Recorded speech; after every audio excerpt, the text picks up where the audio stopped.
vue. Regard croisé sur l'actualité du jour. Reprise de la SNOR, la préférence nationale peut-elle être une solution? Vous avez la parole.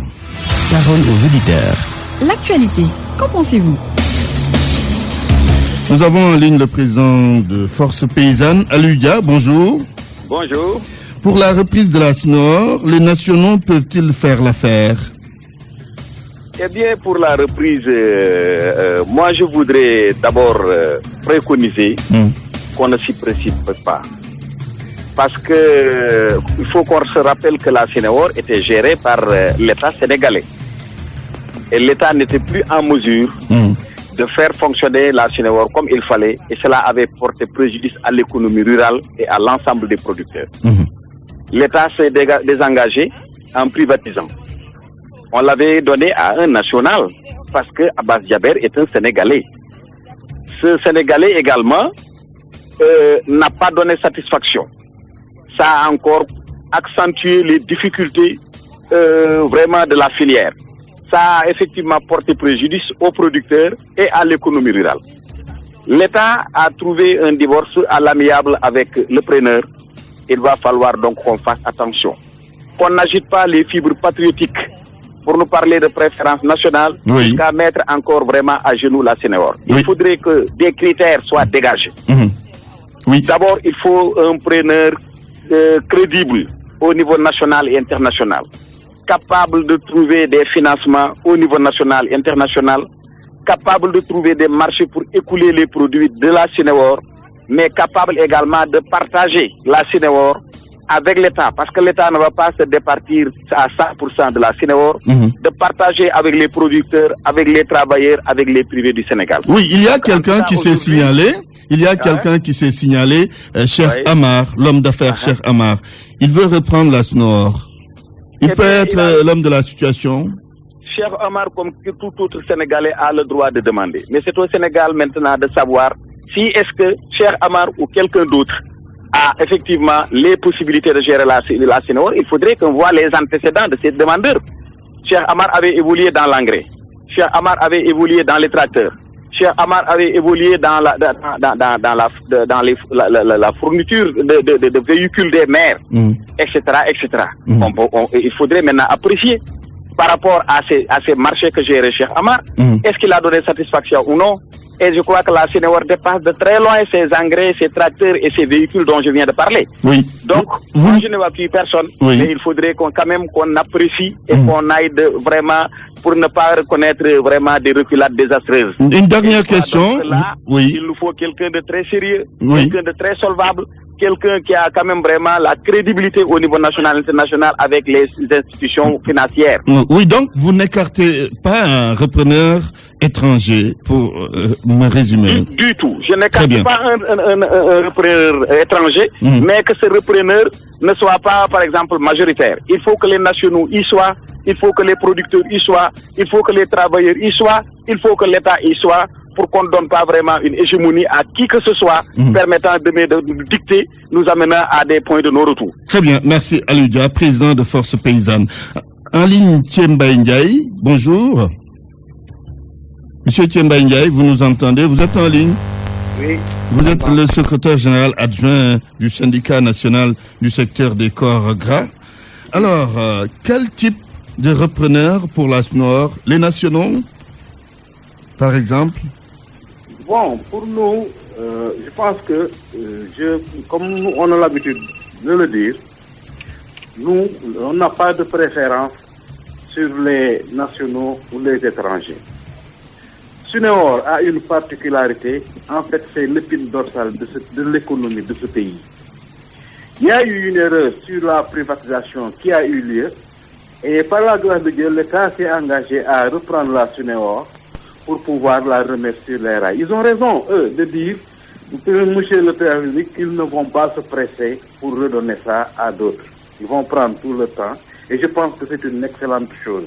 Il faut à tête reposée réfléchir sur un schéma viable qui permettrait à SNOR quand même de pouvoir jouer tout son rôle dans cette économie-là. C'est pourquoi nous nous disons au niveau de SNOR que sur le repreneur, nous laissons l'État qui a eu à bien étudier ce qui s'est passé avec la première attribution qu'ils ont faite.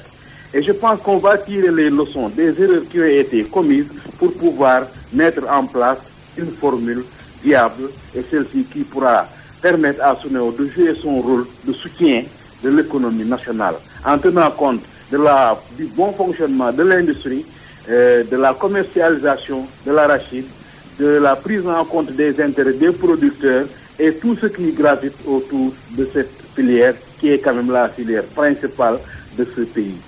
Vous connaissez bien le secteur, mais est-ce que vous pensez réellement que les nationaux peuvent quand même faire tourner cette usine, la société SUNEOR?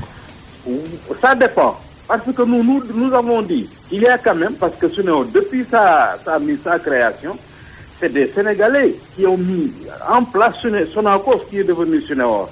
Donc c'est des gens qui ont eu à gérer relativement bien la SUNEOR, qui avait joué un grand rôle dans ce pays. Et ces Sénégalais-là sont encore là. Et peut-être que même ils sont prêts à reprendre leur flambeau pour travailler avec SUNEOR. Mais ce dont nous avons besoin, nous, même si c'est des nationaux qui vont salir, des nationaux, des hommes d'affaires qui ont un bon capital et qui peuvent s'associer avec des nationaux qui connaissent la boîte et qui peuvent la faire mener à bien sa mission, pourquoi pas? Parce que pour nous, moi je dis, au lieu de comme li wala bala ngay dakh ko mu dem ci biti nga dakh bay mu dem ci kër gi, si les nationaux peuvent faire jouer à SUNEOR tout son rôle et celui-là le rôle que l'État, les acteurs, les travailleurs et tout le monde attend, nous pensons qu'il n'y a pas de problème. Vous leur faites confiance, c'est ça? Oui, je pense que s'ils remplissent les conditions que nous aurons à mettre, pour nous, il n'y a pas de problème. Merci Thiemba Ndiaye, secrétaire général adjoint du syndicat national du secteur des corps gras. Youssou Diallo est en ligne. Bonjour, monsieur Diallo. Allô, bonjour. Vous êtes conseiller technique numéro 1 du ministre de l'Agriculture. Aujourd'hui, il est question de la reprise de SUNEOR. Est-ce qu'il faut penser aux nationaux? Bien sûr, je crois qu'il y a un certain quelques rappels qu'il faudrait peut-être faire. Oui. Préciser que l'État du Sénégal s'est séparé à l'amiable avec le groupe Advance, parce que bien sûr c'est Abbas Jaber qui est le plus en vue, mais c'est le groupe Advance qui est un groupe français. Et maintenant le gouvernement est dans les modalités un peu de mise en œuvre de cette séparation, à savoir l'évaluation du patrimoine de l'actif net de la SUNEOR, mais ensuite de la détermination du ticket de sortie de M. Jaber. Voilà, poursuivez rapidement. Par rapport... je crois qu'il y a les précisions là que je faisais. Oui. Donc le principe de la privatisation de la séparation à l'amiable a été réalisé. Maintenant le gouvernement est dans la détermination de l'actif net de SUNEOR et de la détermination du ticket de sortie du groupe Advance, dont l'élément le plus en vue est M. Abbas Jaber. Ensuite, maintenant, il y a la campagne de commercialisation agricole qui était une urgence qu'il fallait régler, et le gouvernement a créé les conditions pour que SUNEOR participe à la présente campagne en achetant 300 000 tonnes, ce que SUNEOR n'avait pas réalisé depuis son existence. Oui. Donc je pense que ça, voilà un peu les données du problème. Oui. Et par rapport à la reprise maintenant, vous pensez à la solution nationale? Mais pourquoi pas? De toute façon, puisque c'est le schéma de privatisation qui est retenu, l'essentiel c'est que SUNEOR devra être cédé à des privés, et ces privés devront, en tout cas dans les principes qui ont été déterminés, d'abord avoir un projet par rapport à SUNEOR. Un projet par rapport à SUNEOR, c'est un projet par rapport à la relance et à la restructuration de la filière arachidière. Deuxièmement, c'est un ensemble d'investissements, parce qu'aujourd'hui, SUNEOR est une entreprise dont les pertes nettes ont été évaluées à plus de 50 milliards. Donc c'est un ensemble d'investissements qu'il va falloir faire dans la filière pour la restructurer et la relancer sur le plan intérieur et surtout au niveau international.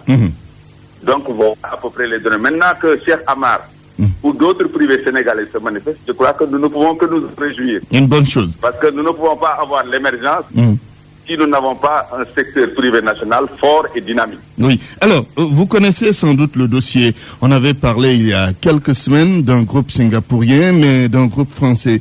Qu'en est-il avec ces deux groupes? Où en êtes-vous avec ces deux groupes? Oui, le gouvernement a reçu plusieurs offres. Mais comme vous savez, nous ne pouvons pas nous précipiter au regard de ce qui s'est passé dans la première